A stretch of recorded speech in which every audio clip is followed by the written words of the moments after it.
আমাদের সাথে। ঘনিয়ে আসছে ঢাকা বিশ্ববিদ্যালয় কেন্দ্রীয় ছাত্র সংসদ, ডাকসু ও হল সংসদ নির্বাচন।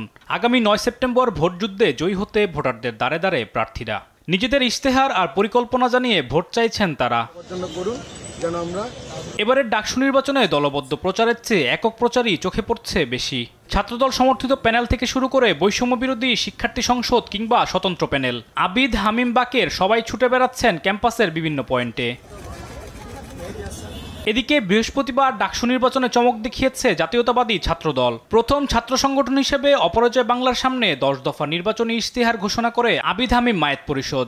আমরা 10টি মূল অঙ্গীকার সম্বলিত নির্বাচনী ইশতেহার ঘোষণা করছি, যা ঢাকা বিশ্ববিদ্যালয়ের শিক্ষা ব্যবস্থাকে আরও যুগোপযোগী ও আধুনিক করে তুলবে। শিক্ষা ও গবেষণাকে প্রাধান্য দিয়ে আধুনিক, আনন্দময়, বসবাসযোগ্য নিরাপদ ক্যাম্পাস গড়ে তোলা। এদিন নির্বাচনী প্রচারে এসে প্রশাসনের বিরুদ্ধে পক্ষপাতপুষ্ট আচরণের অভিযোগ করে বৈষম্য বিরোধী শিক্ষার্থী সংসদ প্যানেল। মূল সংখ্যাটা মূলত নির্বাচন কমিশনকে নিয়ে। এই নির্বাচন কমিশন ইতিমধ্যে নিরপেক্ষতা হারিয়েছেন।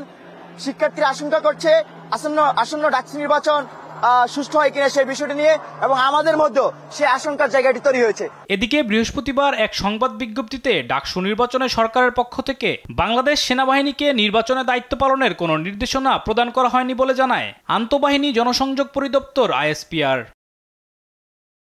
ডাকসু নির্বাচনে সেনা মোতায়েন নিয়ে পরিকল্পনা হলেও এখনও আলোচনা হয়নি।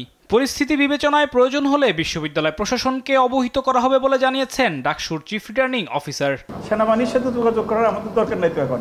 তারা তো অলরেডি স্ট্রাইকিং ফোর্স হিসাবে কাজ করতেছে বিভিন্ন বাহিনীর সাথে। তাদের প্রয়োজন মনে করব, সেটা বিশ্ববিদ্যালয়কে আমরা রিকোয়ারমেন্ট দিব, তখন বিশ্ববিদ্যালয় সেটা ব্যবস্থা করব। আমার নির্বাচন কমিশনের তার পরিকল্পনা বলছে। শিক্ষার্থীদের ভোট প্রদান নির্বিঘ্ন করতে প্রয়োজনীয় সব ব্যবস্থা নেওয়া হয়েছে বলেও জানায় ডাকসুর নির্বাচন কমিশন। আলিমুজ্জামান সাফওয়ান, দেশ টিভি, ঢাকা।